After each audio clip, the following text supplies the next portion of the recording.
Correctly choosing and using counterspells in Commander is surprisingly tricky, and that's because even though your opponent might be doing something dangerous, the following opponent could end up doing something even worse. For example, they could cast the German version of Omnath, Locus of All. Omnath, der Sammelpunkt der Vollkommenheit. Sorry, this has nothing to do with the video, I just needed to bring up the German version of Omnath, Locus of All at some point. What happened here? Did they have some kind of bet in the translation office to see who could get the smallest print past quality control? Locus is a fine word to use in German, and all can be translated as alle.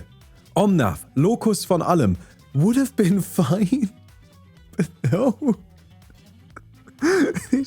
Okay, sorry. It's still not as bad as Spirited Companion. I have opinions on the translation. Either way, counterspells. Of course, all of you are already familiar with the core staples of the format in Classic: Counterspell, Mana Drain, Arcane Denial, and the CEDH and Game Changer gang. These all have their place and are fine cards, but for the social-first Commander games that I primarily play, I often prefer other options, like for example my favorite counterspell, Dream Fracture. Dream Fracture is a 3-mana counterspell that also has us and the opponent whose spell we countered draw a card. This counterspell is a bit more expensive than the traditional options, but personally I think that's fine. I'm okay paying 3 mana for a counterspell so long as I get enough other utility out of it. With Dream Fracture, that comes in 2 forms. First, it replaces itself, which is great. I value card draw very highly, as it's essential for game participation, and that's my priority. Dream Fracture also replaces the thing we countered for our opponent, which may seem like a downside at first glance, but I actually think this is purely and entirely an advantage. An issue with regular old counterspell is that it makes an enemy. It's an explicitly hostile way of handling an issue that puts both the caster and the target behind on cards compared to the other 2 players. It often feels similar to Thoughtseize style effects, which has the player reducing their own chances to mess with another's. Dream Fracture circumvents this by means of a little apology, managing the temperament at the table while still dealing with the problematic spell. It can also sometimes be used for diplomatic purposes, by offering an opponent to counter something small and insignificant, giving both players an opportunity to cycle a card. Dream Fracture just feels better to play and have played against than any other counterspell.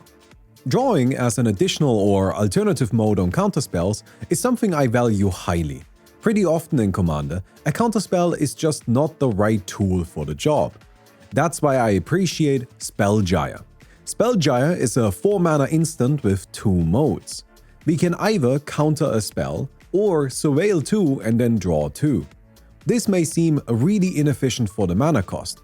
2 mana for a counterspell with no additional upside is just not very good.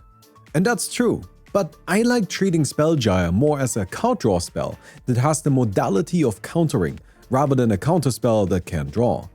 If we look at it that way, we can see that its draw mode is actually totally fine. It's maybe a bit of an overcosted divination, but surveilling 2 before drawing goes a very long way at digging deeper into our deck, which is particularly helpful at instant speed. Spellgyre also fully dodges the common issue of keeping up mana for an expected threat, passing priority around the table, waiting for it to roar, and then just not finding it. In those situations, we want some other instant speed use for our mana, and that's the great thing about Spellgyre. It can do both. I highly value this kind of flexibility, particularly for removal. Sometimes there just isn't anything worth removing, and other times the game has been going on for 2 hours already, and it's fine to just not play the removal so everybody gets to go home on time. In those scenarios, it's great to replace our removal or counterspells with something more inclined to actually end the game. This is why I enjoy Censor, a 2-mana soft counter that forces our opponents to spend an additional mana, but that can also be cycled for 1 blue. Censor is not a good counterspell, but it's so easily discarded and traded away that having it in hand just in case an opportunity presents itself is totally fine. And hitting somebody with a surprise pay 1 is also just really funny when it works. But realistically, Censor's main utility is filling up the graveyard while looking for a better card, and it's quite good at that. I've recently been enjoying the 1-mana cycle lands for very similar reasons. Let's take a quick breather. Maybe you could use that to leave a thumbs up on the video, but I mostly just want to tell you about a cool card I found while researching for this video. Corrupted Resolve is a 2-mana counterspell that simply says counter target spell if its controller is poisoned. What an amazing line of text. I find it incredibly satisfying when a magic card has rules text that works in proper language. Other creatures are food jumps to mind. Corrupted Resolve has such a sick card text that it makes me want to build a poison deck, which is truly quite the accomplishment. Don't worry, I won't. I kind of wish I had a place to play this card. Maybe like a real language bracket 1 deck. Are there enough cards for that? Progenitist has good text for it with protection from everything, so we would be able to play 5 colors. Okay, I'm getting a little sidetracked, but leave your suggestions for this deck in the comments and maybe I'll make a video about it eventually. Moving on, let's talk about Whirlwind Denial. Whirlwind Denial is a 3-mana instant that counters each spell and ability our opponents control, unless they pay 4 extra mana for them.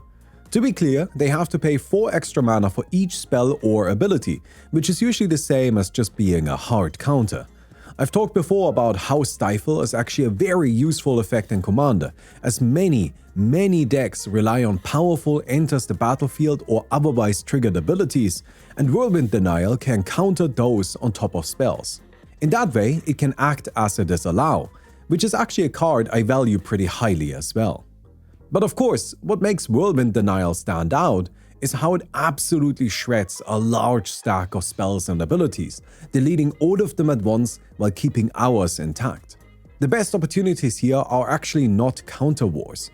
Those can usually be won by just being the player with the last counterspell. We don't actually need to get rid of everything our opponents have. No, our best moments come when we catch 2 opponents fighting over board advantage. Sniping out a stack of combat tricks and staggered abilities only happens rarely, but when it does, it warms my heart to its very core. But do you know what makes Whirlwind Denial even better?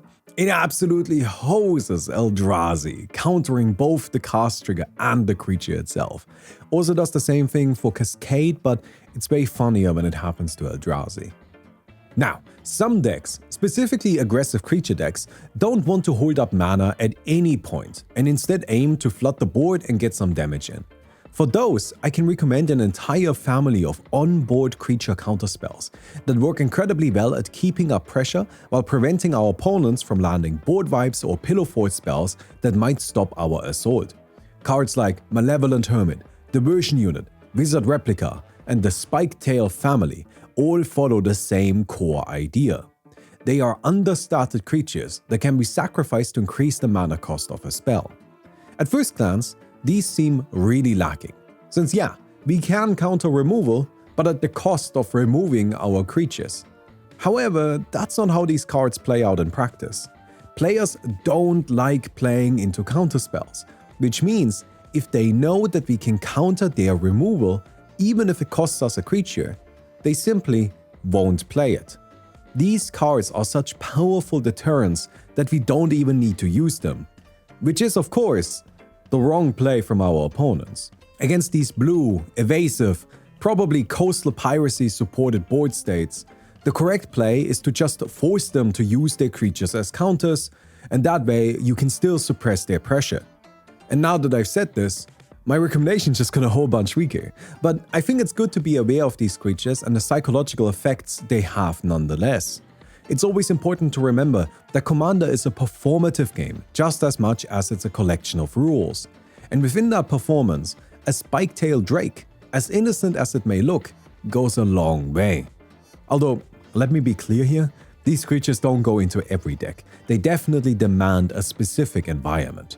A different kind of environment, though, are Spellslinger lists, with mana cost reducers and cast trigger card draw like Chaser's Sanctum, Archmage Emeritus, and Archmage of Runes. Given a fairly intricate setup like this, there are 2 counterspells that can win games all by themselves. They both share the buyback mechanic, which is an additional cost that can be paid to return the spell to our hand after resolving it. Forbid is a simple hard counter for free mana with a buyback cost of needing to discard 2 cards. This works exceptionally well with on-cast card draw, as we can use Forbid as a cycling effect. A properly enabled Forbid should just close out the game, as our opponents don't get to resolve anything relevant ever again. Spellburst very much has a similar effect. It's an X and 1 blue instant that counters target spell with mana value X, and it has buyback free. Spellburst uses a ton of mana, but X costs can be reduced.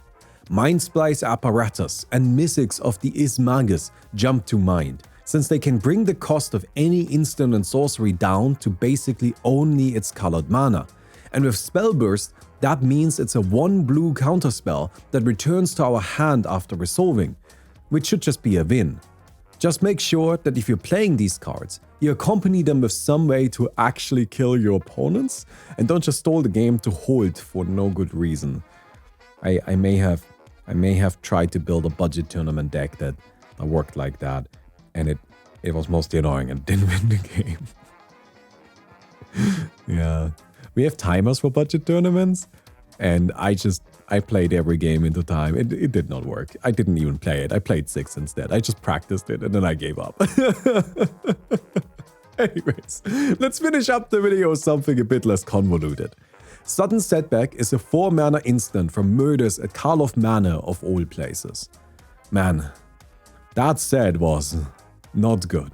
Anyways, Sudden Setback says that the owner of target spell or non-land permanent puts it on top or bottom of their library.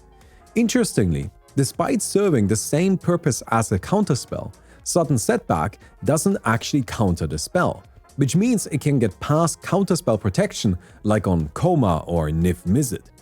But we could argue that this card is worse than just a straight up counter, as it gives our opponent a chance to reclaim their spell. Still, that comes at the cost of giving up a draw. From my experience, it's not unusual for players to put the spell on the bottom of their deck instead of on top, as their plans for that turn were already ruined, and they probably have something else in mind for their next steps. But the real magic of this card is that unlike most other counterspells, it can also be used to deal with a permanent that's already resolved. I'm generally not in favor of playing too much targeted removal in Commander, not only because I don't think it's all that good, but also because I don't think it's particularly conducive to an enjoyable game experience. Some removal is fine, it just shouldn't be too much. But that thinking means that I really want the few pieces of targeted removal I play to be able to hit everything. Swords to Plowshares is a great card, but it doesn't get rid of Crucible of Worlds. And that's kind of why I actually cut it from a bunch of white decks recently. Oh my god, I'm becoming Richard! Oh no! Oh man, I feel like we were going there anyway. Anyway, the gold standard here. I'm not even joking. I did cut it from AO. AO didn't need it. It wasn't good in it. Oh man.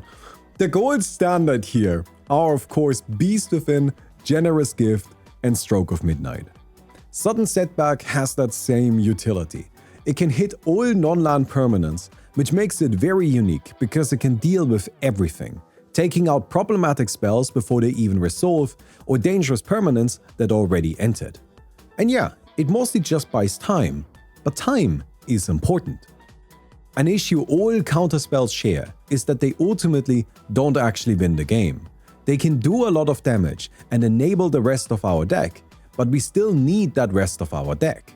Because of that, I prefer keeping my interactive pieces limited, and I care a lot more about their utility than their sheer speed or power.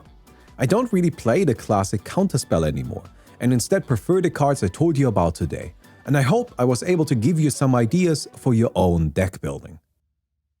Alright, okay, so the script is done, but here are 2 more cards I really like. Spell Swindle and Smirking Spellgyre.